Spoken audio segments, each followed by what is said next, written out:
హైదరాబాద్ లో డ్రగ్స్ కలకలం రేపుతున్నాయి. ఈ మధ్య పోలీసులు డ్రగ్స్ ను పట్టుకున్నారు. ఈ కేసులో పలువురిని పోలీసులు అదుపులోకి తీసుకున్నారు. Drugs case remand report big TV చేతికొచ్చింది. నార్సింగి డ్రగ్స్ కేసులో మొత్తం 20 మంది నిందితులు ఉన్నట్లుగా తెలుస్తోంది. నిందితుల్లో 7 పెడ్లర్స్, 13 మంది కస్టమర్స్ ఉన్నారు.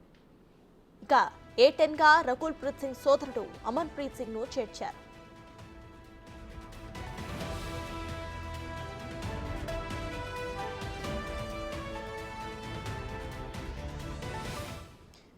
ఇదే అంశంపై పూర్తి డీటెయిల్స్ ను మా ప్రతినిధి రాణా అందిస్తారు. రాణా, చెప్పండి. ఇటు డ్రగ్స్ కేసులో కొంతమంది కీలకంగా ఉన్నట్టు తెలుస్తోంది. ఇక A10 గా అటు రకుల్ ప్రీత్ సోదరుడు కూడా ఉన్నట్టు తెలుస్తోంది. ప్రెసెంట్ అప్డేట్స్ ఏంటి?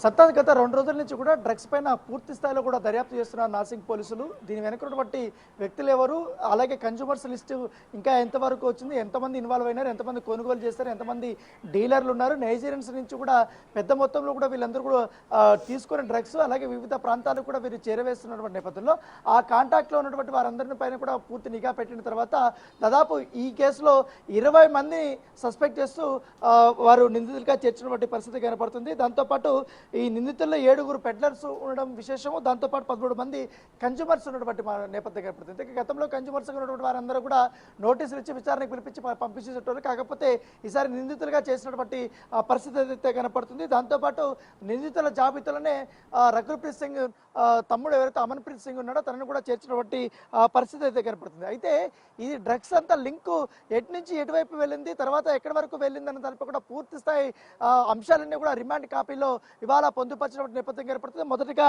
నైజీరియాకు వస్తుంది, నైజీరియా నుంచి ఢిల్లీకి వస్తుంది, ఢిల్లీ నుంచి కూడా హైదరాబాద్కు వచ్చినటువంటి నేపథ్యం ఏర్పడుతుంది. ఢిల్లీ చాలా సేఫ్ ప్లేస్గా వీళ్ళు డ్రగ్స్ ముఠా అనుకునేది. తర్వాత సెకండ్ సేఫ్ ప్లేస్గా హైదరాబాద్ని వారు ఎంచుకున్నటువంటి నేపథ్యం ఏర్పడుతుంది. హైదరాబాద్కు వచ్చిన తర్వాత ఇక్కడి నుంచే పలు రాష్ట్రాలకి వారు కొంత మొత్తంలో కూడా పంపిస్తున్నారు. ఇలా సరఫరా చేయడానికి వీళ్ళు ట్రైన్లు కానీ అలాగే పూర్తి స్థాయిలో వీళ్ళు బస్సులు కానీ అలాగే ఫ్లైట్లు కూడా కొన్ని ప్లేసుల్లో వీరు వినియోగించుకున్నట్టుగా మనకు సమాచారం అవుతుంది.